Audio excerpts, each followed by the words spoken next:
No niin, nyt mä näytän miten tehdään niin ihan oikea jauhelihapizza. Sota-aikana, kun ei ollut varaa jauhoihin, mutta lihaa oli, niin ensin taputellaan tämä liha semmoisen pizzan muotoksi. Mäpä pysäytän hetkeksi. No niin, nyt on lätkytetty tommosen lätkäksi. Koska on puhe pizzasta, niin pizzamaustaan pitää pikkusen laittaa.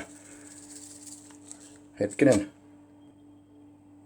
Tosiaan määrärahat sen verran pienet, että ei ole vielä varaa ostaa semmoista GoPro-kameraa, mutta jospa tämä YouTube-kanava sitten vielä tuottaisi.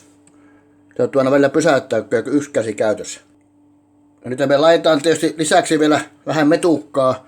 Ei ole ihan niin pelkästään jauhelihan makuinen pizza, mutta luulen, että tässä tulee ihan hyvä. No niin, nyt annetaan vaan rauhassa paistua. Tämä on vähän niin kuin pannupizza. Tämä on semmoinen niin sanottu pizza ilman pohjaa. No niin, rupeaa näyttää aika hyvältä tämä pizza ilman pohjaa. Tämä on semmoinen klassikko, että tätä ei monesta paikassa ravintolasta edes saakaan, mutta meiltä sitä saa. No niin, nyt tässä on tämä jauhelihapizza ilman jauhoja eikä mitään ylimääräisiä lisukkeita. Pikkuiseksi maustiksi laitettiin tähän metukkaa, ettei ole ihan pelkkä jauhelihapizza. Mutta tämä sopii kaikille jauhoherkillekin ihmisille.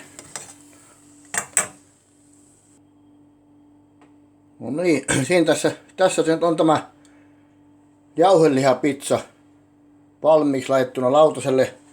Hieman ehkä jotain vihreitä, jos haluaa laittaa vaikka kurkkua tai jotain, niin sitten se on enempikin vegetaarinen jo.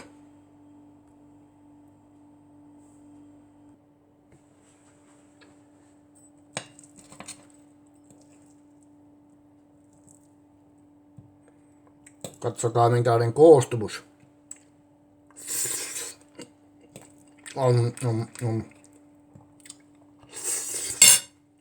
10/10. No niin, tässä nyt näet tätä oikeata jauhelihapizzaa. Mikä koostumus. Tämmöistä ne sota-aikana söi. Kun ei ollut varaa jauhoihin. Ja lihaa oli. Ehkä tuo juusto oli pikkuinen, että sitä tietysti oli maitoa, niin pysyi juustoa tekemään. Mutta on kyllä hyvä. Tämä on juurikin sitä pizza ilman pohjaa, jota yksi meidän kyllä aikoinaan paikallinen yrittäjä osasi tehdä. Tästä ei kyllä pizza paljon parane. Ei tietystikään mitenkään vegaanista, mutta helkutin hyvä.